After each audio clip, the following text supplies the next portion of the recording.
Ikaze ku kiganiro ibirari by'ubutagatifu. Uyu munsi tugiye kuganira ku mutagatifu witwa Padre Pio w'Ipietrelcina. Ni umutagatifu mu Butaliyani wavutse ku itariki 25 z'ukwa gatanu 1887, yitaba Imana ku itariki 23 z'ukwa cyenda 1968. Murumva yuko ari mu kinyejana cya hafi aha ngaha. Hari abumva iki kiganiro wenda bumva igihe yitabaga Imana bari baravutse. Arakundwa cyane kubera ko yagize ibikomere bitagatifu bya Yezu 5, ibikomere mu birenge, mu biganza no ku mutima. Ndetse wivugira ko afite n'icya gatandatu benshi batari bazi cyo ku rutugu, aho Yezu yatwaye umusaraba ukamukomeretsa bikomeye. Avuga ko nacyo yamubabazaga cyane mu bikurusha ibindi byose. Ntabwo yavutse yitwa Padre Pio, birumvikana. Ahubwo yavutse, izina yahawe akivuka ni Francesco Forgione, yitwa François cyangwa Francisco. Yahawe rero iryo zina rya Padre Pio yarifashe igihe ahawe diakoni mu 1909, yiyambaza Mutagatifu Pio, Papa Pio wa gatandatu. Kuki twakwita ku buzima bwa Padre Pio mutagatifu? Padre Pio mutagatifu aturi hafi cyane mu bibazo duhura nabyo mu buzima. Yewe ibibazo bikomeye mu buzima. Yewe ibibazo byo gutotezwa, kwera itangaza byinshi yakoraga n'ibyamukorerwagaho. Bamwe bakabibona nko kwihangishwaho, abandi bakabibona nka hari ubumaji cyangwa se ko ari imbaraga z'umwijima.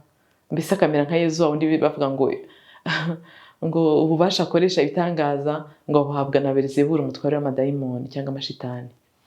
Padre Pio yavuzweho rero bene ayo magambo, ariko akihangana byose akabitura Yezu.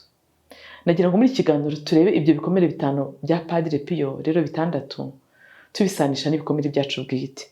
Ese ugitekereza ko nawe mu buzima bwawe hari ibikomere ufite wenda bitagaragara ku mubiri, wenda bitagaragarira inyuma abantu, ariko bitwaye ku mutima wawe bishobora kukugeza ku butagatifu?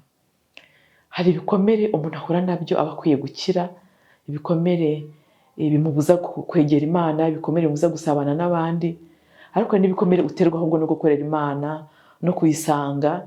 Ugasanga nyine abo muri kumwe wenda baragupfobya, baraguca intege. Waba uri mu nzira zo kwiha Imana bakavuga bati dore arimo arihangishwaho. Waba uri mu nzira waba uri umujene ujya mu misa za buri munsi, abandi bajene bakakubwira bati uri kwigira ibiki, ntabwo uzi ibigezweho.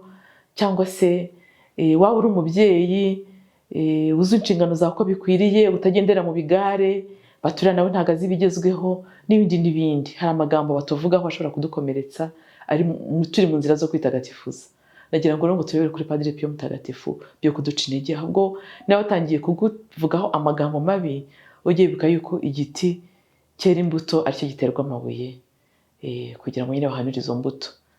Nagira ngo rero tunarebe nanone ku bikomere duhura nabyo bisanzwe rwose byo mu buzima busanzwe. Mu buzima bwa buri munsi duhura n'ububabare. Tugiye guture ku bubabare, agaciro k'ububabare mu buzima bwacu ni akahe. Tunabisanisha na bya bindi Bikira Mariya ikiba yatubwiye ati ntawe ugera mu ijuru atababaye, ati umwana wa Bikira Mariya ntatanana imibabaro. Ese imibabaro yacu tuyikoresha iki? Aho tuyipfusha ubusa?